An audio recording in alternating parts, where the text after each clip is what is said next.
À 5h30 par moins 38 degrés, mes parents ont abandonné ma grand-mère de 78 ans et ses valises sur mon porche. Désolé de déranger, a-t-elle murmuré. Retenant mes larmes, je l'ai rentré et ai passé un appel. 15 jours après, il frappait sans arrêt. Je m'appelle Louise Dubois. J'ai 34 ans et je suis infirmière diplômée d'État. À 5h36 précise du matin, le 11 mars 2024, la caméra de ma sonnette a enregistré mes parents déposant ma grand-mère, âgée de 78 ans, sur mon perron comme s'il s'agissait d'un meuble dont ils se débarrassaient. La température était de 3 degrés Celsius. Elle portait sa nuisette et un gilet fin. Ils ont laissé 2 valises, n'ont pas sonné, et sont repartis en moins de 90 secondes. Ma mère m'a envoyé un SMS à 5h52, « Grand-mère est chez toi.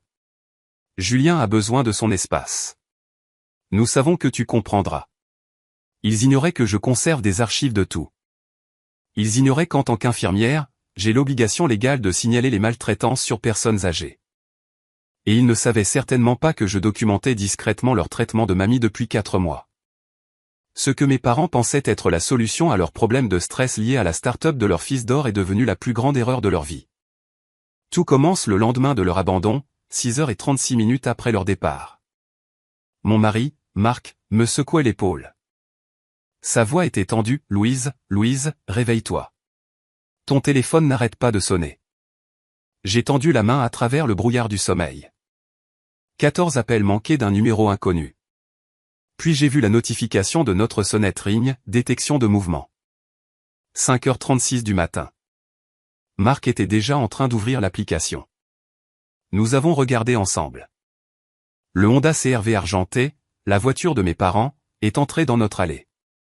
Mon père, Georges, est sorti le premier, a ouvert la portière passager, et a aidé ma grand-mère, Eliane, à sortir. Elle bougeait lentement, chancelante. Il a posé 2 valises sur le porche, une à motifs floraux, l'autre marron. Mamie se tenait là, serrant son sac à main, l'air confus. Puis papa est remonté en voiture. Maman n'a même pas tourné la tête depuis le siège conducteur. Temps total d'arrivée à départ, 1 minute et 28 secondes. Marc fixe à l'écran. Louise, est-ce ta grand-mère par 3 degrés? Qu'est-ce que? J'étais déjà en mouvement. J'ai jeté les couvertures, enfilé mon peignoir et couru en bas. Il était 6h12. J'ai ouvert la porte d'entrée. Mamie était assise sur le perron, grelottante, toujours dans sa nuisette fine et son gilet. Elle a levé les yeux vers moi avec des yeux qui essayaient désespérément de ne pas pleurer. Je suis désolé d'être un dérangement, ma chérie. C'est à ce moment que j'ai su que ce n'était pas un malentendu. C'était un abandon. Et pire encore, elle avait été conditionnée à s'excuser pour cela. Marc est arrivé derrière moi avec une couverture. Nous l'avons fait entrer. Je suis immédiatement passé en mode infirmière, car c'est ce qu'on fait quand on aime quelqu'un en crise. On compartimente, on évalue, on agit. Les constantes d'abord. Tension artérielle, 156/92e. Élevée mais pas immédiatement dangereuse. Pouls, 88, légèrement élevé. Température, 35,6 degrés Celsius. Hypothermie, pas sévère, mais elle était restée assez longtemps au froid pour que sa température centrale chute. J'ai vérifié ses mains. Le tremblement de Parkinson était pire que ce dont je me souvenais de Thanksgiving, 8 semaines plus tôt. Je lui ai posé des questions d'orientation de base. Elle savait qui j'étais, savait qu'elle était chez moi, mais quand j'ai demandé quel jour nous étions, elle a hésité, est-ce dimanche? C'était lundi. J'ai ouvert les valises pendant que Marc préparait le thé. Les vêtements avaient été jetés au hasard. Pas de pliage, aucun soin. Au fond de la valise à motifs floraux, j'ai trouvé ces médicaments dans un sac de congélation. Pas dans leur boîte d'origine, juste des pilules en vrac avec des étiquettes manuscrites au stylo de ma mère. Les étiquettes étaient fausses. Je suis infirmière. Je connais les médicaments. La metformine de mamie pour le diabète devrait être de 500 mg 2 fois par jour. Les pilules dans le sac étaient étiquetées 250 mg, la moitié de la dose dont elle avait besoin. C'est là que j'ai trouvé le papier plié au fond de la valise, une liste manuscrite de maman, coût mensuel d'Eliane. Médicaments 120 €, nourriture, estimation, 200 €, charge, sa part, 180 €. Gêne, inestimable. Au bas de la liste, elle avait écrit le total, 1450 €. Elle avait calculé le coût de l'entretien de sa propre belle-mère comme une ligne budgétaire. Marc a vu mon visage. Qu'y a-t-il? Je lui ai montré. Sa mâchoire s'est serrée. Je conduis là-bas immédiatement. Non, j'ai gardé ma voix stable. On documente d'abord, puis on agit. Je me suis dirigé vers mon ordinateur portable, j'ai sauvegardé les images de la sonnette sur 3 sauvegardes cloud différentes, je me suis envoyé une copie par email avec l'horodatage, 6h45, 11 mars 2024. J'ai fait une capture d'écran du message de ma mère. J'ai ouvert un nouveau carnet, journal d'évaluation médicale, Eliane Dubois. Marc a photographié chaque chose, les valises, les sacs de médicaments, mamie enveloppée dans notre couverture, grelottant encore malgré les 22 degrés de notre maison. Mon téléphone a vibré. Maman appelait. J'ai laissé sonner. La notification vocale est apparue. Je ne l'ai pas écoutée tout de suite. J'étais trop occupé à bâtir une chronologie, car j'avais appris quelque chose en 7 ans de travail à l'hôpital, la documentation est primordiale. C'est la différence entre il a dit, elle a dit et voici ce qui s'est réellement passé. Et ce qui s'était réellement passé, c'était que mes parents venaient de me donner tout ce dont j'avais besoin pour les détruire. Voici ce que vous devez comprendre sur ma famille. Nous avions l'air parfait de l'extérieur. Georges et Diane Dubois, mariés depuis 36 ans.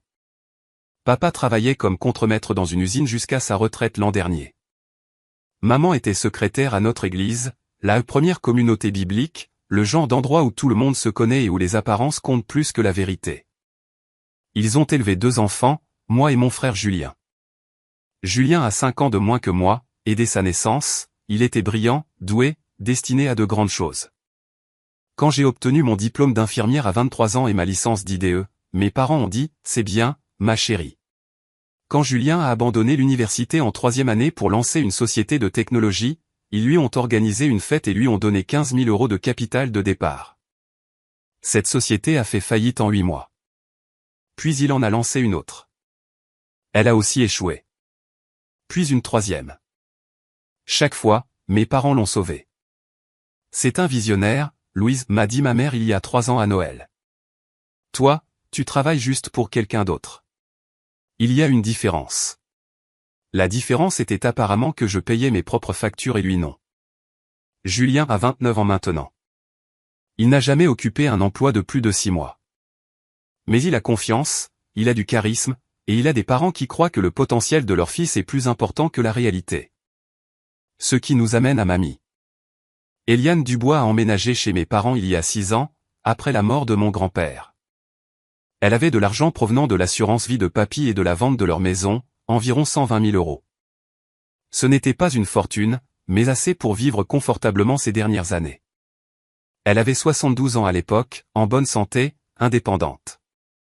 Elle a emménagé avec maman et papa parce qu'ils lui avaient offert de l'accueillir et parce qu'elle voulait rester proche de sa famille. Les premières années, tout allait bien. Puis les choses ont commencé à changer. Thanksgiving 2023, 4 mois avant l'abandon sur le perron, je suis allé dîner chez mes parents. Mamie était différente, plus mince. Ses vêtements étaient amples. En tant qu'infirmière, je remarquais ces choses. La perte de poids chez les personnes âgées est un signal d'alarme. J'ai demandé à vérifier ses médicaments. Maman est immédiatement devenue sur la défensive, nous gérons très bien, Louise. Tu n'as pas besoin d'arriver ici en jouant les incompétentes. Mais j'ai vu la chambre de mamie. Elle était à côté du bureau de Julien. Les murs étaient fins. Je pouvais entendre Julien au téléphone, lors d'un appel commercial où il essayait de paraître important. Il était bruyant, agressif. Mamie sursautait chaque fois que sa voix montait. J'ai tiré mamie à part dans la cuisine. Tu vas bien ici, mamie? Ses yeux se sont mis à se troubler. Avant qu'elle ne puisse répondre, maman est entrée. Louise, arrête de l'interroger. Elle va bien. Mais ses mains tremblaient. Et ce n'était pas seulement le Parkinson. Un mois plus tard, à Noël, j'ai aidé mamie à configurer les services bancaires en ligne sur son téléphone. Comme ça, tu peux vérifier tes comptes quand tu veux, lui ai-je dit. Je pensais l'aider à rester indépendante. 2 semaines en janvier, elle m'a appelé, confuse. Chérie, il y a de l'argent qui sort de mon compte et je ne me souviens pas l'avoir autorisé. Peux-tu regarder? Elle m'a envoyé des captures d'écran, 6 virements au cours des 6 derniers mois, 1200 € chacun, tous envoyés à J.E. Dubois. Julien, mamie, as-tu accepté de donner de l'argent à Julien? Il y a eu une longue pause. J'ai peut-être fait. Ton père gère mes finances maintenant. Il a dit que Julien avait besoin d'aide pour son entreprise, mais je ne me souviens pas d'avoir signé quoi que ce soit. J'ai demandé à voir la procuration. Je voulais savoir exactement quelle autorité mes parents avaient sur ses finances. Papa m'a bloqué. C'est réglé, Louise. Ne t'en fais pas. C'est à ce moment-là que j'ai commencé mon dossier privé sur mon ordinateur personnel, préoccupation Eliane, dossier. Je ne savais pas alors que je construisais une affaire juridique. Je savais juste que quelque chose n'allait pas. Et dans mon métier, quand quelque chose ne va pas, vous faites confiance à cet instinct, car au moment où vous avez des preuves, quelqu'un a généralement déjà été blessé. L'appel téléphonique est arrivé à 11h30. Je l'évitais depuis 5 heures, mais maman continuait d'appeler, et finalement j'ai su que je devais répondre. Je l'ai mis en haut-parleur pour que Marc puisse entendre. J'ai appuyé sur enregistrer sur mon téléphone. En Bretagne, nous sommes un État à consentement à une partie. Je n'ai besoin de la permission que d'une seule personne pour enregistrer une conversation. Et je me donnais la permission. Louise? Oh, Dieu merci. Je commençais à m'inquiéter. Sa voix était vive, joyeuse, comme si elle venait de déposer une casserole et non un être humain. Vous avez laissé mamie sur mon perron. Eh bien, oui. Nous savions que nous pouvions compter sur toi pour t'en occuper. J'ai gardé ma voix calme. Vous avez laissé votre belle-mère de 78 ans sur mon perron par 3 degrés sans m'appeler, sans me demander. La gaieté dans sa voix s'est estompée. Nous n'avions pas le choix, Louise. Il y a toujours un choix. Julien est au bord de la crise de nerfs. Son ton est passé en mode victime. Je l'avais entendu 1000 fois. Sa nouvelle start-up est à une phase critique. Il a besoin de calme. Il a besoin d'espace pour se concentrer. Et les besoins de mamie ils sont trop lourds. Sais-tu ce que c'est? Chaque soir, sa routine de médicaments. Chaque matin, l'aider à s'habiller. Nous sommes épuisés. Vous êtes épuisés. J'ai répété. Alors vous l'avez abandonné. Nous ne l'avons pas abandonné. Nous l'avons amené chez toi. Tu es infirmière. Tu peux gérer ça mieux que nous de toute façon. 47 minutes. C'est la durée de l'appel. 47 minutes de logique circulaire, de gazage mental, et de ma mère réécrivant la réalité en temps réel. Mamie a-t-elle accepté ce déménagement? J'ai demandé. Pause. Trop longue. Elle est d'accord avec tout ce que nous décidons. Elle sait que nous savons ce qui est le mieux. Ce n'est pas ce que j'ai demandé. Louise, ne rends pas les choses difficiles. J'ai raccroché, sauvegardé l'enregistrement. Maman appelle à un 0324.M4 à 47 minutes et 32 secondes de preuve. 3 minutes plus tard, les SMS ont commencé. Maman, 11h58. Tu es égoïste. La famille se sacrifie pour la famille. Maman, 12h03. Mamie peut rester chez toi quelques semaines pendant que Julien installe son bureau. Moi, 12h04. Quelques semaines? Maman, 12h05. Ou plus. Nous verrons. Ne rends pas les choses difficiles. Moi, 12h06. Vous ne m'avez pas demandé. Maman, 12h07. Nous te l'annonçons. C'est ta grand-mère aussi. C'est ce que font les filles, Louise. La santé mentale de Julien compte. Mamie comprend le sacrifice. Pourquoi pas toi? J'ai fait une capture d'écran de chaque message. Puis papa a rejoint la conversation. Papa, 12h14. Ta mère a raison. Nous t'avons élevé mieux que ça, avec cet égoïsme. Mes mains tremblaient. Pas de peur, mais de rage. Marc a pris mon téléphone, a lu le fil, et m'a regardé. Tu sais ce que tu dois faire. Je l'ai fait. Moi, 12h18. Mamie restera ici de façon permanente. Ne me contactez plus pour la récupérer plus tard. Si vous voulez la voir, demandez-moi d'abord. Nous discuterons plus tard de la raison pour laquelle vous avez pensé que l'abandon était acceptable. 3 appels sont arrivés immédiatement, maman, papa. Puis, pour la première fois en 8 mois, Julien. J'ai refusé les 3. Papa a laissé un message vocal. Je l'ai sauvegardé sans l'écouter jusqu'au bout. Les 10 premières secondes ont suffi. Louise-Marie Dubois, tu n'as pas le droit de dicter les conditions. Elle est notre mère. Rappelle-moi immédiatement. Immédiatement. Un ordre. Comme si j'étais encore une enfant qui devait obéir. Je ne l'étais plus. J'ai ouvert mon ordinateur portable et j'ai cherché « Loi sur l'abandon des personnes âgées en Bretagne ». Puis « Service de protection des adultes, Rennes ». Puis « Comment prouver l'exploitation financière des personnes âgées ». J'avais une semaine de congés accumulés. J'ai soumis la demande cet après-midi-là. Mon superviseur l'a approuvée en 1 heure. Elle pouvait entendre à ma voix que c'était grave. Pour les 5 jours suivants, j'allais faire ce que je faisais le mieux, évaluer, documenter et construire un dossier irréfutable. Jour 1, 11 mars, 20h. J'ai créé un tableur, chronologie de la santé d'Eliane Dubois. J'ai tout documenté ce que je pouvais observer. Constantes vitales actuelles comparées à la dernière fois que je l'avais correctement évaluée, Thanksgiving, 23 novembre 2023. Poids, 58,5 kg. TA, 138,84e, contrôlé. Hémoglobine glyquée, 7,2, diabète géré. Mobilité, marche avec canne, stable. Cognition, alerte et orientée X4. Aujourd'hui, 11 mars 2024. Poids, 53,5 kg, perte de 5 kg. TA, 156,92e, non contrôlé. Mobilité, instable, faiblesse musculaire significative. Cognition, orientée X3, confuse quant au jour date. 5 kg perdus en 14 semaines. Pour une personne de 78 ans diabétique et parkinsonienne, ce n'est pas seulement préoccupant, c'est dangereux. Jour 2, j'ai demandé à mamie sa permission pour un examen physique complet. Elle a accepté. Ce que j'ai trouvé m'a glacé le sang.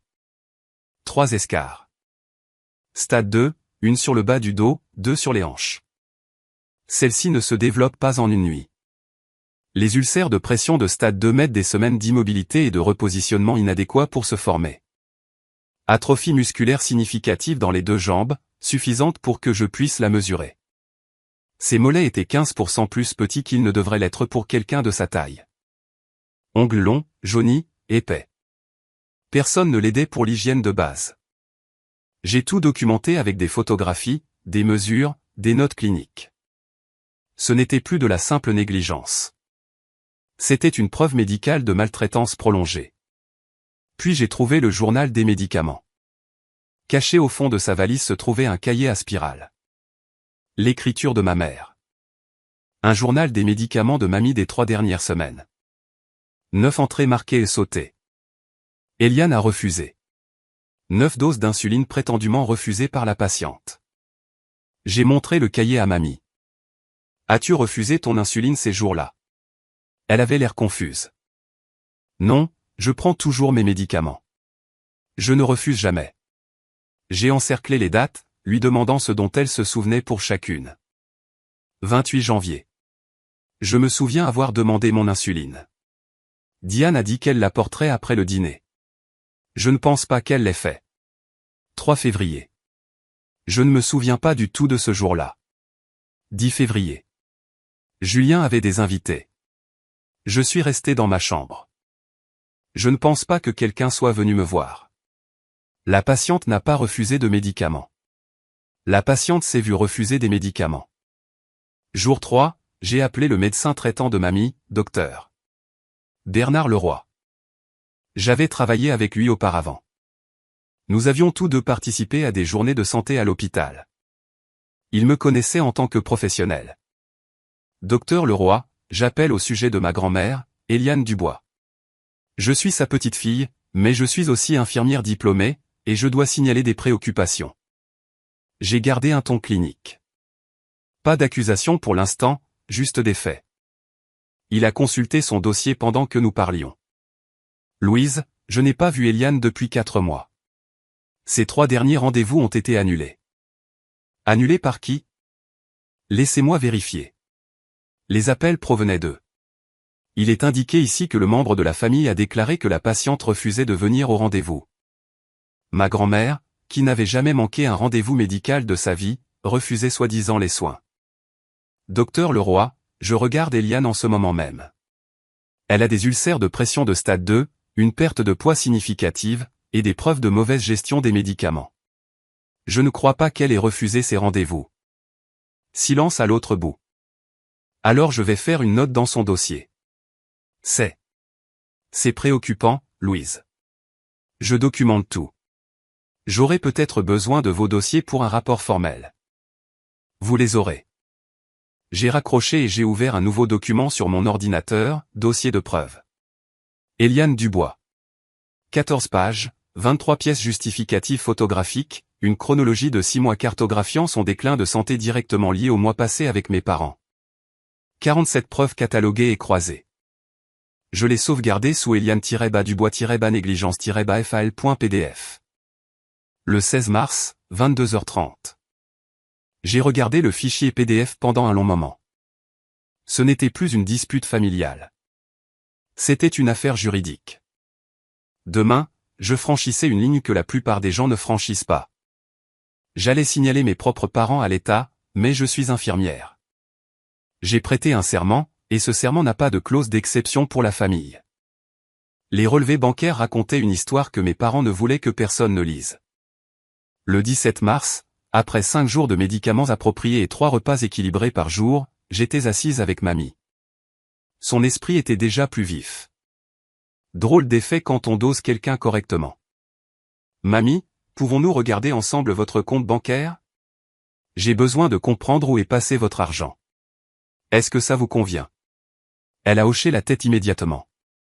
S'il te plaît, je veux tout savoir. Elle s'est connectée. J'ai commencé à télécharger les relevés. 18 mois. Le schéma était évident une fois qu'on savait où regarder. Julien Dubois, 1200 € répétés mensuellement, 6 fois. C'était l'argent dont mamie m'avait parlé. 7200 € au total. Mais il y avait plus. Une ligne de poste chaque mois, fourniture de soins à domicile, 850 €. J'ai pris mon téléphone et j'ai appelé la société de fournitures médicales indiquée sur le relevé. Bonjour, j'appelle concernant la titulaire du compte Eliane Dubois. Pouvez-vous me dire quelles fournitures ont été achetées l'année dernière? Le représentant a vérifié. Je ne trouve aucun Eliane Dubois dans notre système. Pouvez-vous chercher par numéro de compte? Je l'ai lu sur le relevé. Ce compte a été clôturé en 2019. De faux frais. 5100 € sur 6 mois facturés à un compte défunt qui apparaissait bizarrement sur les relevés de mamie. Bref. Ensuite, j'ai trouvé le plus gros, 15 décembre 2023. Retrait de 8500 €, mention, cadeau D. Dubois à Julien. Investissement commercial. Je me suis tourné vers mamie, gardant ma voix douce. Te souviens-tu d'avoir donné 8500 € à Julien en décembre? Son visage s'est effondré. Je me souviens avoir signé quelque chose. Gérard a dit que c'était pour mes soins. Il a dit que j'acceptais de. Je ne sais pas. Il avait tant de papiers. J'ai récupéré des images de ses anciens chèques de 2022. J'ai scanné son permis de conduire. Puis j'ai regardé la signature sur l'autorisation de virement de décembre. Elle ne correspondait pas. La vraie signature de mamie était nette, liée, cursive, des boucles fermes sur le « et » de Eliane, une inclinaison constante. La signature sur le formulaire de virement était tremblante, cassée. Les lettres ne se connectaient pas, et celui qui l'avait falsifié avait mal orthographié son propre nom de famille, écrivant Dubren au lieu de Dubois. J'ai pris des photographies, 3 clichés comparatifs, documenté l'incohérence dans mon journal de preuves. Puis j'ai trouvé autre chose dans la valise de mamie. Caché sous des nuisettes pliées en 4. Une procuration datée du 3 novembre 2023. Je l'ai montrée à mamie. Elle l'a dévisagée. Je n'ai jamais vu ça de ma vie. Ta signature est en bas. Ce n'est pas ma signature. J'ai regardé de plus près. Elle avait raison. Même écriture tremblante que le virement bancaire. Même faute d'orthographe, Dubren. Ils avaient falsifié une procuration pour vider légalement ses comptes. Ce n'était plus seulement de la négligence. C'était une fraude passible de prison. Mais je devais savoir où allait l'argent. Mamie, puis-je consulter ton email? Je veux voir s'il y a d'autres comptes dont nous ne sommes pas au courant. Elle a hoché la tête, m'a tendu son téléphone. S'il te plaît, je veux tout savoir. J'ai cherché dans sa boîte de réception les notifications de compte. J'en ai trouvé une datée du 8 novembre 2023. Bienvenue sur Venmo. Mamie, sais-tu ce qu'est Venmo? Non, je n'en ai jamais entendu parler. Quelqu'un avait créé un compte Venmo en son nom, puis l'avait lié à son compte bancaire. L'argent quittait son compte bancaire, allait sur le compte Venmo qui semblait être le sien, puis Julien le virait à lui-même. Sur le papier, il semblait que mamie envoyait volontairement de l'argent à Julien via Venmo. Mais elle ne savait même pas ce qu'était Venmo. L'historique des transactions s'est chargé. Novembre à février. 6 transferts de 1 200 € chacun à J. Dubois, PDG.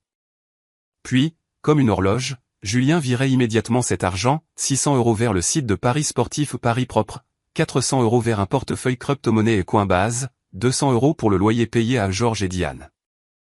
Il prenait l'argent de mamie et utilisait 600 € de celui-ci chaque mois pour payer le loyer de mes parents. Il n'était pas seulement complice, il touchait une partie du butin. J'ai cliqué sur le profil Venmo de Julien, entrepreneur, investisseur crypto, futur Forbes 30 moins de 30 ans. Sa dernière publication datait du 10 mars. La veille de l'abandon sur le perron, une photo de nouvelles baskets. Légende, fais-toi plaisir. Le prix était visible dans le reflet du miroir, 385 €.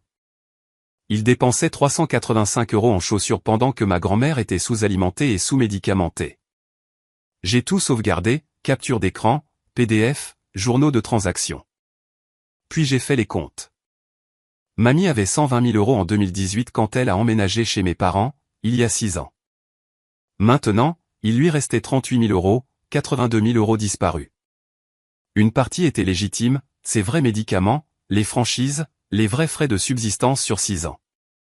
Mais je pouvais prouver qu'au moins 22 500 € étaient de la fraude, les virements Venmo de Julien, 7 200 €, le cadeau falsifié de décembre, 8 500 €, les fausses factures de soins à domicile, 5 100 €, autre retrait suspect que j'avais signalé, 1 700 €. Et ce n'était que ce que je pouvais documenter sur 18 mois de relevé bancaire. Qui sait ce qui s'est passé au cours des 4 années et demie précédentes avant que je ne commence à prêter attention. Je suis revenu au fil de discussion familiale, celui auquel j'avais été ajouté il y a 4 mois lorsque maman avait décidé d'utiliser le chat de groupe pour la coordination familiale. J'ai fait défiler en arrière, trouvant des perles que j'avais négligées à l'époque parce que je ne savais pas ce que je regardais. Maman, 18 novembre 2023, Eliane devient un poids mort. Julien a besoin de sa chambre pour sa nouvelle entreprise. Papa, 2 décembre 2023, nous avons fait notre temps à nous en occuper. C'est le tour de Louise éventuellement. Julien, 25 janvier 2024, peux-tu dire à mamie d'être plus silencieuse le matin? J'ai des appels avec des investisseurs à 9 h. Maman, 14 février 2024, peut-être que nous devrions envisager des maisons de retraite. Oh, attendez. L'argent d'Eliane est épuisé. Peu importe. Papa, 10 mars 2024, 23h52, demain matin, tôt avant que Louise ne se réveille. 23 SMS accablants enregistrés, sauvegardés, recoupés avec les transactions bancaires et la chronologie médicale. Preuve après preuve, s'empilant comme des briques dans le mur qu'ils avaient construit eux-mêmes. Mon téléphone a vibré. Maman, ça fait une semaine, Louise. Nous aimerions rendre visite à mamie ce dimanche, 14 h. À bientôt. Pas une question, une exigence. Je n'ai pas répondu. Au lieu de cela, j'ai ouvert un autre onglet de navigateur, Service de protection des adultes Bretagne. Signaler la maltraitance des personnes âgées. Il était temps de rendre cela officiel. Le 18 mars, 9h15. J'ai composé le numéro 08 900 000.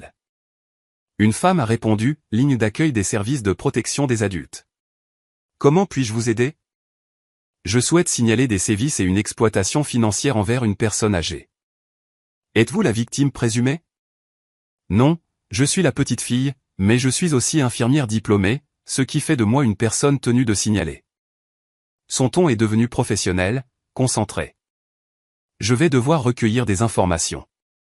Cet appel pourrait durer de 30 à 40 minutes. J'ai le temps. J'ai tout fourni, chronologie, preuves médicales, preuves financières, documentation photographique, nom, date, montant, lieu. 38 minutes et 14 secondes. À la fin, elle a dit, Mademoiselle Dubois, d'après ce que vous avez décrit, ce cas sera priorisé comme haut risque. Quand devrais-je attendre des nouvelles? Vous devriez vous attendre à ce qu'un enquêteur vous contacte dans les 72 heures. Que se passe-t-il alors? Un enquêteur interrogera la victime présumée et examinera les preuves que vous avez fournies. Si les allégations sont étayées, nous coordonnerons avec les forces de l'ordre et potentiellement le bureau du procureur du district. Cela pourrait devenir une affaire pénale. Oui. Ce que vous avez décrit, en particulier l'exploitation financière et les documents falsifiés, peut constituer des sévices criminels sur personnes âgées en vertu de l'article L221-13 du Code pénal. Elle m'a donné un numéro de dossier, 2024 à 8831. Une dernière chose, Mademoiselle Dubois, n'informez pas les auteurs présumés qu'un rapport a été déposé. Cela pourrait compromettre l'enquête. Compris. J'ai raccroché, noté le numéro de dossier et l'ai classé dans mon dossier de preuves. Puis je suis resté très immobile un instant, car je venais de faire quelque chose d'irréversible. J'avais signalé mes propres parents à l'État. Et une partie de moi, celle qui avait été élevée pour croire que la loyauté familiale comptait plus que tout, avait l'impression de les avoir trahis. Mais l'infirmière en moi, celle qui avait vu ce qui arrive lorsque la maltraitance n'est pas signalée, savait que j'avais fait exactement ce pourquoi j'étais formé, protéger la patiente. Même lorsque la patiente est la famille, même lorsque les bourreaux sont la famille. 68 heures plus tard, quelqu'un a frappé à ma porte. Le 20 mars, 10 heures. La femme sur mon perron était dans la quarantaine, en tenue de ville professionnelle, avec un badge accroché à sa ceinture. Louise Dubois? Je suis Madame Janine Leroy, service de protection des adultes. Je l'ai fait entrer, je lui ai présenté Mamie, qui était assise dans le salon en train de faire un sudoku. Marc avait pris sa journée pour être présent comme témoin. Janine a passé 90 minutes à interroger Mamie. Je suis resté dans la pièce en soutien émotionnel, mais je n'ai pas parlé, sauf si on me le demandait. Eliane, pouvez-vous me parler de la matinée du 11 mars? La voix de Mamie était calme. Je me suis réveillé vers 5 heures. Diane, c'est ma belle-fille. Elle est entrée dans ma chambre et m'a dit, habille-toi. Nous allons chez Louise. J'ai pensé que nous allions simplement lui rendre visite pour la journée. Saviez-vous que vous déménagiez? Non, je ne le savais pas jusqu'à ce que nous arrivions et que Georges laisse mes valises. Puis ils sont partis en voiture et j'ai réalisé. Qu'il ne revenait pas. Comment vous êtes-vous senti? Les yeux de Mamie se sont remplis de larmes. J'avais l'impression d'être des ordures qu'on jetait. Elle a pleuré 4 fois pendant l'entretien. Chaque fois, Janine attendait patiemment, lui tendait des mouchoirs, et lui demandait doucement si elle avait besoin d'une pause. Avez-vous déjà donné la permission à Julien Dubois d'accéder à vos comptes bancaires? Je me souviens que Gérard a dit que Julien avait besoin d'aide, mais je ne me souviens pas d'avoir dit oui. Je me souviens avoir signé des choses que Gérard mettait devant moi. Il disait que c'était pour mes soins médicaux. Compreniez-vous ce que vous signez? Non. Janine a photographié les escarres qui guérissaient maintenant. A pris à nouveau les constantes de Mamie, a pris des notes sur sa tablette. Avant de partir, elle a sorti l'autorisation de procuration de mon dossier de preuves. Elle l'a examiné sous une loupe, a étudié la signature, et m'a regardé. Ceci est frauduleux. Je vais devoir demander à notre analyste de documents médico-légaux de l'examiner. Mademoiselle Dubois, cette enquête est maintenant passée au niveau potentiel de crime. 2 jours plus tard, une autre visiteuse, Dr. Hélène Chauvin, spécialiste en gériatrie, 30 ans d'expérience en soins aux personnes âgées, témoin experte dans 65 cas de maltraitance. Elle a mené une évaluation médicale complète de Mamie, 4 heures d'examen, test cognitif, révision des dossiers médicaux. Son rapport faisait 14 pages. J'en ai eu une copie. Extrait clé, la patiente présente des signes évidents de négligence prolongée. Les escarres sont compatibles avec 6 à 8 semaines d'immobilité et de repositionnement inadéquat. Cela correspond à la définition clinique de la négligence criminelle. La mauvaise gestion des médicaments semble délibérée. La tendance au sous-dosage combiné à la perte de poids documentée et aux rendez-vous médicaux manqués suggère une privation systématique de soins pour réduire les coûts. L'évaluation cognitive montre que la patiente est compétente. Score de 28 sur 30. La patiente a la capacité de prendre ses propres décisions. Tous les documents signés sans explication complète ou sous contrainte sont annulables. Selon mon opinion professionnelle, Eliane Dubois était systématiquement maltraitée par des membres de sa famille pour financer d'autres priorités financières tout en maintenant des normes de soins minimales. C'est l'un des cas d'abus coordonnés sur personnes âgées les plus évidents que j'ai évalués. Le 25 mars, j'ai reçu une lettre recommandée. Dossier des services de protection des adultes numéro 2024 à 8831. Constatations étayées. 3 allégations examinées. 3 étayées. Négligence étayée. Exploitation financière étayée. Abandon étayé. Action recommandée, 1. Renvoi à l'unité de maltraitance des personnes âgées du procureur du district du département de la Loire-Atlantique. 2. Ordonnance de protection d'urgence. 3. Soutien à la requête de tutelle. Louise Dubois, pétitionnaire. La lettre faisait 5 pages, officielle, sans ambiguïté. Mes parents avaient été officiellement reconnus coupables de maltraitance sur personnes âgées par l'État de Bretagne. Ce soir-là, à 18h45, ma sonnette a retenti. J'ai vérifié la caméra. Maman et papa sur mon perron. Papa tenait un dossier. Il venait parler du testament d'Eliane. Je n'ai pas ouvert la porte tout de suite. J'ai mis mon téléphone en mode enregistrement audio. La loi bretonne sur le consentement à une partie signifie que je pouvais enregistrer légalement toute conversation à laquelle je participais. Puis je les ai fait entrer.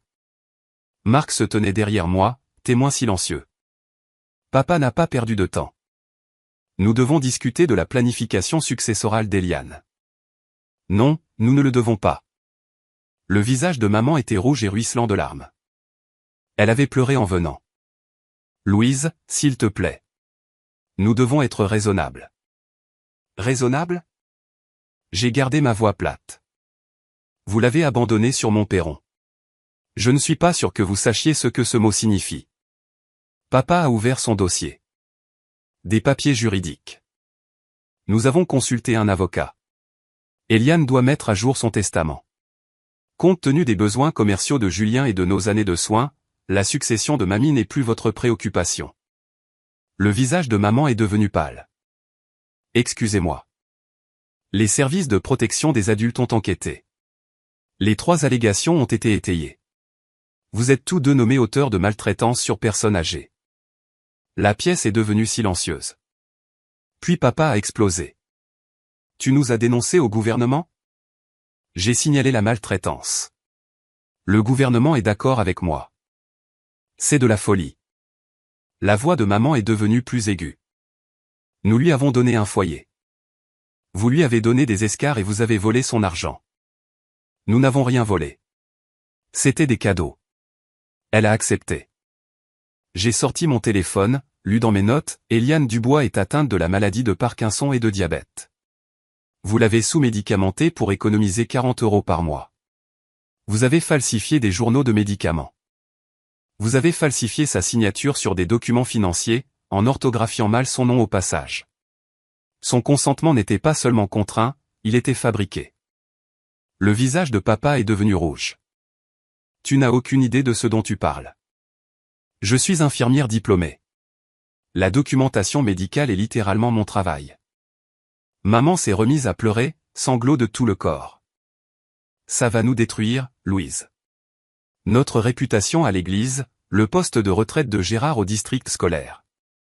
Julien a déjà des difficultés. Si ça se sait, tout son avenir. Vous auriez dû y penser avant de transformer votre mère en une ligne sur un budget. Nous étions désespérés, la voix de maman s'est brisée. Les créanciers de Julien appelaient. Il devait de l'argent à des gens. Des gens dangereux. Nous essayons de le protéger. Alors vous avez sacrifié mamie pour le faire. 23 minutes. C'est le temps qu'ils sont restés. 23 minutes où ils ont alterné entre déni, colère, marchandage, se victimisant. À aucun moment, aucun d'eux n'a présenté d'excuses. À aucun moment, ils n'ont demandé comment allait mamie. Marc s'est finalement exprimé. Vous devez partir. Papa a pointé du doigt moi. Ce n'est pas fini. Vous avez raison. Ça ne l'est pas. Vous recevrez tous les deux une lettre de mise en demeure de mon avocat. Restez loin de mamie. Restez loin de ma maison. Maman a gémi. Elle a réellement gémi. S'il te plaît, Louise. S'il te plaît. Ton père pourrait perdre son emploi. Je pourrais perdre mon poste à l'église. Tout le monde le saura. Tant mieux. J'ai dit qu'il devait savoir qui vous êtes vraiment. J'ai fermé la porte, je l'ai verrouillée. Maman a pleuré sur mon perron pendant 22 minutes d'affilée. Je le sais car la caméra de la sonnette a horodaté chaque minute. Finalement, papa l'a traîné jusqu'à la voiture. Cette nuit-là, j'ai écrit dans mon journal. C'était quelque chose que j'avais commencé à faire pour digérer tout cela. Plus tard, je lirai cette entrée au tribunal. Il pensait que mamie était un fardeau à larguer. Il pensait que je serais trop faible, trop gentille, trop conditionnée par des années de la famille avant tout pour riposter. Ils ont oublié que je suis infirmière. Je gère la vie et la mort tous les jours. Je gère des gens qui mentent sur leurs symptômes, qui cachent la maltraitance, qui privilégient les apparences à la réalité. Je suis formé pour voir à travers et documenter ce qui est réel. Ils ont fait de mamie une transaction. J'ai fait d'elle une priorité. Ils ont fait des calculs. J'ai fait des dossiers. Ils pensaient que la famille signifiait le silence. J'ai appris que la famille signifie la protection, même quand il s'agit de protéger quelqu'un de sa propre famille. 3 jours plus tard, Olivia m'a appelé. Louise, j'ai trouvé quelque chose. Le testament d'Eliane de 2017. C'est la dernière version légalement valide. Il n'a jamais été mis à jour. Et tu en es la principale bénéficiaire. Je me suis assise. Quoi? Julien reçoit 20%. Toi, tu reçois le reste. Il y a même une clause de motivation, je laisse la majorité à ma petite fille Louise qui a montré des soins et une dévotion constante. Elle utilisera ses ressources sagement et avec gentillesse. Mes parents étaient au courant. Oh, ils savaient. J'ai trouvé des emails entre ton père et 3 avocats successoraux différents au cours des 2 dernières années. Ils cherchaient quelqu'un qui l'aiderait à forcer Eliane à le changer. C'est pour cela qu'ils ont mis en place la procuration frauduleuse. Exactement. Ils ne pouvaient pas la forcer à changer le testament, alors ils ont décidé de vider les comptes avant qu'elle ne meure. Ils volaient un héritage qui ne leur appartenait jamais. J'ai eu la nausée. Olivia, je ne veux pas de l'argent. Quoi? Je n'ai pas fait ça pour l'argent. J'ai agi pour la protéger. Louise, je veux créer une fiducie pour les soins de mamie. Et quand elle ne sera plus là, tout ce qui reste ira à une œuvre de charité. Silence à l'autre bout. Vous êtes sérieuse? Complètement? C'est extraordinaire. La plupart des familles se battraient pour ça. Je ne suis pas la plupart des familles. Le 1er avril, un huissier de justice a livré la lettre de mise en demeure aux parents à leur domicile à 10 heures. La lettre faisait 5 pages. Langage juridique, directive claire, cessation immédiate de tout contact avec Eliane Dubois, demande de comptabilité complète des transactions financières, notification de la pétition de tutelle imminente, notification de poursuite pénale potentielle, délai de 15 jours pour répondre. Le 15 avril, à 14h37, 4h30 après la signification, mes parents se sont présentés à ma maison, violant la lettre le jour même de sa remise. Je les ai vus sur la caméra de la sonnette. Je n'ai pas ouvert la porte. Maman sanglotait sur le perron. Papa criait contre la porte. Louise, Louise, nous devons parler. C'est la famille. J'ai entrouvert la porte, la chaîne de sécurité en place. Vous devez partir. Vous violez la mise en demeure. Nous nous fichons bien de cette satanée lettre. Le visage de papa était violet. Tu ne peux pas nous faire ça. Je ne vous ai rien fait.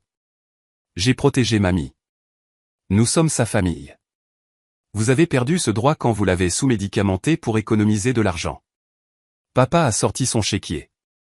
Il l'a réellement sorti, stylo en main. Bien. Que veux-tu? Nous allons rembourser ce que tu penses que nous te devons. Ce n'est pas une question d'argent. Tout est une question d'argent, Louise. Nous pouvons écrire un chèque maintenant. Vous l'avez laissé sur mon perron par 3 degrés. Vous avez falsifié des documents juridiques. Vous avez menti au médecin. Un chèque ne répare pas ça. Maman s'est agrippée au chambranle de la porte. Nous étions désespérés. La vie de Julien était en danger. Ses créanciers. Julien est un accro au jeu de 29 ans. Mamie est une diabétique de 78 ans que vous avez systématiquement négligée. Ces choses ne sont pas équivalentes. Marc s'est avancé. Elle a perdu 5 kg sous vos soins. Ce n'est pas du désespoir. C'est tuer quelqu'un lentement. La voix de papa s'est faite menaçante. Louise, si tu n'abandonnes pas ça, tu le regretteras.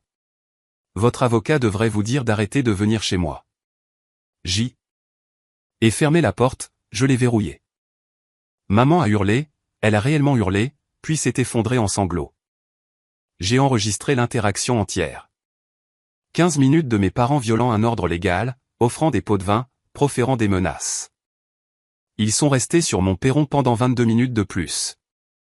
Maman pleurait, papa faisait les 100 pas. Finalement, il l'a traîné jusqu'à la voiture.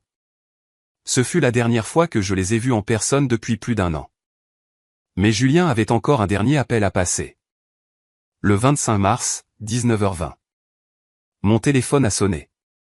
Julien, la première fois qu'il m'appelait en 9 mois. J'ai répondu, mis en haut-parleur pour Marc. J'ai appuyé sur enregistrer.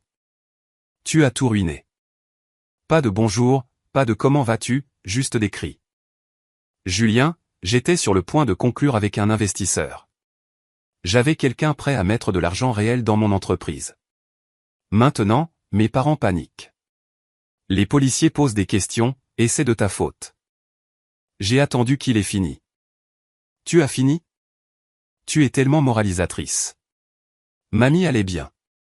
Elle avait un logement gratuit, de la nourriture gratuite. Elle avait des escarres et des médicaments sous-dosés. C'était des accidents pendant 6 semaines d'affilée. Ce ne sont pas des accidents, Julien. C'est de la négligence. Tu t'es toujours cru meilleur que moi. Non, je crois juste qu'il faut prendre soin des gens au lieu de les utiliser. Quand mamie mourra et que tu n'auras rien de son testament, ne viens pas pleurer auprès de moi. La ligne est devenue morte. J'ai sauvegardé l'enregistrement. Julien TH menace de 5032 M4 11 minutes et 38 secondes de lui admettant qu'il y avait une motivation d'investisseur derrière le besoin de l'argent de mamie, blâmant tout le monde sauf lui-même, et me menaçant concernant l'héritage. 3 jours plus tard, Olivia a appelé. Louise, j'ai trouvé quelque chose. Le testament d'Eliane de 2017. C'est la dernière version légale. Il n'a jamais été mis à jour. Et tu en es la principale bénéficiaire. Je me suis assise. Quoi? Julien reçoit 20%. Toi, tu reçois le reste. Il y a même une clause de motivation, je laisse la majorité à ma petite fille Louise qui a montré des soins et une dévotion constante. Elle utilisera ses ressources sagement et avec gentillesse. Mes parents étaient au courant. Oh, ils savaient. J'ai trouvé des emails entre ton père et 3 avocats successoraux différents au cours des 2 dernières années. Ils cherchaient quelqu'un qui l'aiderait à forcer Eliane à le changer. C'est pour cela qu'ils ont mis en place la procuration frauduleuse. Exactement. Ils ne pouvaient pas la forcer à changer le testament, alors ils ont décidé de vider les comptes avant qu'elle ne meure. Ils volaient un héritage qui ne leur appartenait jamais. J'ai eu la nausée. Olivia, je ne veux pas de l'argent. Quoi? Je n'ai pas fait ça pour l'argent. J'ai agi pour la protéger. Louise, je veux créer une fiducie pour les soins de mamie. Et quand elle ne sera plus là, tout ce qui reste ira à une œuvre de charité. Silence à l'autre bout. Vous êtes sérieuse? Complètement? C'est extraordinaire. La plupart des familles se battraient pour ça. Je ne suis pas la plupart des familles. Le 10 avril, avec le plein consentement et la compréhension de mamie, nous avons créé la fiducie de soins aux personnes âgées irrévocables Eliane Dubois. Les 38 000 € de ses actifs restant placés en fiducie. Louise comme fiduciaire, pas bénéficiaire. Les fonds utilisés exclusivement pour les soins médicaux, le logement et la qualité de vie de mamie. À son décès, tout ce qui restait serait donné à la coalition de prévention de la maltraitance des personnes âgées de Bretagne. Georges, Diane et Julien Dubois étaient explicitement exclus de toute réclamation contre la fiducie, aujourd'hui ou à l'avenir. Le tribunal l'a approuvé. Dossier numéro CVE 2024-9183. Olivia a également déposé une demande d'injonction permanente. Audience fixée au 25 avril. Palais de justice du département de la Loire-Atlantique. Le 25 avril, 9h. Juge Patricia Moreau président. 18 ans d'expérience sur le banc. Spécialiste du droit de la famille. Mes parents devaient assister à l'audience. Julien aussi. Ils étaient assis d'un côté du tribunal. Je me suis assise de l'autre avec mamie, qui avait choisi d'assister, et Marc. La juge Moreau a examiné le dossier pendant 7 minutes en silence. Puis elle a levé les yeux. J'ai lu le rapport des SPA, l'évaluation médicale du docteur Chauvin, les preuves financières, les enregistrements. Elle a regardé mes parents. J'ai aussi lu votre mémoire en réponse. Voulez-vous ajouter quelque chose avant que je me prononce ? L'avocat de papa s'est levé. Votre honneur, mes clients reconnaissent qu'il y a eu des mésententes concernant les soins d'Eliane. Cependant, ils maintiennent avoir agi au mieux, selon eux, de ses intérêts. Des mésententes, la juge Moreau a répété. Le mot est resté suspendu dans l'air comme quelque chose de pourri. Elle a regardé mon père. Monsieur Dubois, vous avez une fille infirmière diplômée. Avez-vous, à un moment donné, consulté votre fille concernant les soins médicaux de votre mère ? Nous avons géré nous-mêmes. Vous avez géré en sous-dosant une diabétique pour économiser 40 € par mois. Vous avez géré en laissant des escarres se former pendant 6 à 8 semaines. Vous avez géré en falsifiant sa signature sur des documents financiers. Papa n'a rien dit. La juge Moreau s'est tournée vers ma mère. Madame Dubois, vous travaillez dans une église. Comprenez-vous ce que signifie le terme témoigner faussement ? La voix de maman était à peine audible. Oui, votre honneur. Vous avez falsifié des journaux de médicaments, affirmant qu'Eliane refusait les soins alors qu'en réalité, vous lui refusiez les soins. C'est témoigner faussement, au cas où vous auriez besoin d'un cadre théologique pour votre fraude légale. Puis le juge s'est tourné vers Julien. Monsieur Dubois, que faites-vous dans la vie ? Je suis entrepreneur, votre honneur. Que fait votre entreprise ? Pause. Trop longue. Nous sommes en phase de développement. Donc, vous ne générez actuellement aucun revenu ? Pas encore. Mais pourtant, vous avez dépensé 385 € en basket un jour avant que votre grand-mère ne soit abandonnée sur le perron de votre sœur. De l'argent qui provenait des comptes de votre grand-mère. Cela vous semble-t-il être de la discipline entrepreneuriale ? Le visage de Julien est devenu rouge. Il n'a rien dit. La juge Moreau a baissé les yeux sur ses notes. Quand elle a repris la parole, sa voix était de l'acier froid. J'ai présidé le tribunal de la famille pendant 18 ans. J'ai vu la négligence. J'ai vu l'exploitation. J'ai vu des familles se déchirer pour de l'argent. Cette affaire représente quelque chose de pire.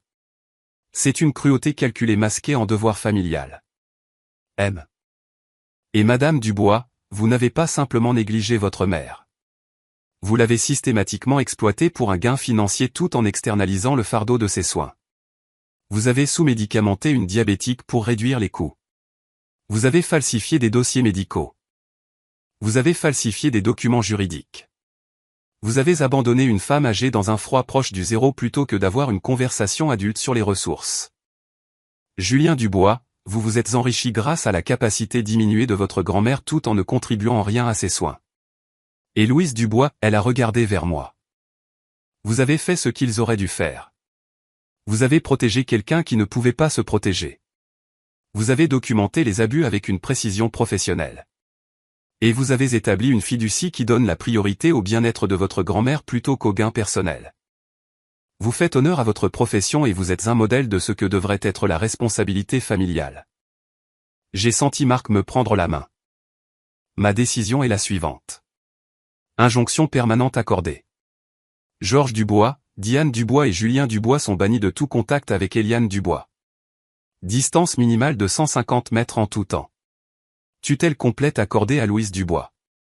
Georges, Diane et Julien Dubois sont définitivement exclus de toute réclamation sur la succession d'Eliane Dubois, actuelle ou future. Cette affaire est renvoyée au bureau du procureur du district du département de la Loire-Atlantique pour examen des poursuites pénales. Nous sommes ajournés. Le couperet est tombé. Maman sanglotait bruyamment. Papa était figé. Julien me fixait avec une haine pure. En sortant, il a sifflé à voix basse, « Tu vas le regretter ». Je n'ai pas répondu. J'ai tenu la main de mamie et je suis passé devant lui comme s'il n'existait pas, car pour moi, il n'existait plus. Plus maintenant. 30 jours plus tard, j'ai reçu un appel d'une personne qui faisait du bénévolat avec ma mère à l'église. Elle murmurait, « Louise, je voulais que tu le saches. Tes parents ont démissionné de tous leurs postes. Les gens ont découvert toute l'histoire. Le pasteur leur a demandé de se retirer. » Une semaine plus tard, mon père a pris une retraite anticipée de son poste à temps partiel au district scolaire, retraite volontaire officielle. Mais j'ai appris par ma cousine qu'il y avait eu des questions. Une enquête. Les parents n'aiment pas apprendre que le concierge a été enquêté pour maltraitance de personnes âgées. Le 3 juin 2024, la déclaration de faillite de Julien est apparue dans les registres publics. Dette totale, 67 000 €. Actifs totaux, 1 200 €. Il avait tout perdu. Et cette fois, maman et papa ne pouvaient pas le sauver. Ils avaient dépensé leurs économies à se battre contre l'affaire des SPA. La retraite anticipée de papa entraînait des pénalités sur sa pension. Ils ont dû quitter leur maison et emménager dans une location plus petite de l'autre côté de la ville. Pas mon problème. Mamie, quant à elle, s'épanouissait. 79 ans, poids remonté à un niveau sain de 57 kg, taux d'hémoglobine glyquée à 6,8, diabète contrôlé, physiothérapie 3 fois par semaine, tremblement de Parkinson stable avec les bons médicaments. Elle a commencé à suivre un cours de peinture à l'aquarelle au centre pour personnes âgées, s'est fait 4 nouveaux amis, a vendu une peinture lors d'une foire d'art locale pour 85 € et était absolument ravie. Tous les jeudis, nous avons des soirées jeux en famille, mamie, Marc et moi. Parfois, notre voisin se joint à nous. Mamie rit maintenant, fait des blagues, vit sans s'excuser. La femme effrayée et confuse du perron a disparu. 1 an et 14 mois plus tard. 11 mars 2025. Premier anniversaire de l'abandon. 5h30 du matin. La caméra de ma sonnette a envoyé une alerte. Mon cœur s'est arrêté. J'ai attrapé mon téléphone, j'ai ouvert la caméra. Une voiture dans l'allée. Ma mère sortait seule, portant quelque chose. Elle a marché lentement jusqu'au porche, a posé une carte de vœux, et a regardé la caméra. Elle savait que je regardais, et elle a murmuré 2 mots, « Je suis désolé ». Puis elle est remontée en voiture et est partie. J'ai attendu 1 heure, je suis sorti, j'ai ramassé la carte, style Hallmark, carte numéro 1847. L'écriture de maman à l'intérieur, « Louise, ça fait 1 an. Nous avons tout perdu. Notre réputation, notre famille de l'église. Julien a dû faire faillite. Gérard a dû prendre sa retraite anticipée. Nous savons que nous ne pouvons pas annuler ce que nous avons fait. Nous demandons, pouvons-nous voir maman juste une fois? Elle nous manque. S'il te plaît, Diane. J'ai apporté la carte à l'intérieur et l'ai montrée à mamie. Elle l'a lue. Long silence. Qu'en penses-tu, ma chérie? Je me suis assise à côté d'elle. Que veux-tu faire? Elle a regardé la carte à nouveau. Ils ont senti ma présence maintenant. Quand j'avais de l'argent, quand j'étais utile, ils voulaient que je parte. Maintenant que je m'épanouis sans eux, ils veulent revenir. Elle m'a rendu la carte. Qu'est-ce que ça te dit sur la raison pour laquelle ils sont vraiment là? J'ai appelé Olivia. Y a-t-il une raison légale pour que mes parents veuillent soudainement contacter mamie? Elle a fait quelques recherches. Il s'avère que les créanciers de Julien s'en étaient finalement pris aux co-signataires de ses prêts, Georges et Diane. Ils faisaient face à un jugement de 34 000 €. Leurs économies de retraite déjà épuisées par les frais juridiques ne pouvaient pas couvrir cela.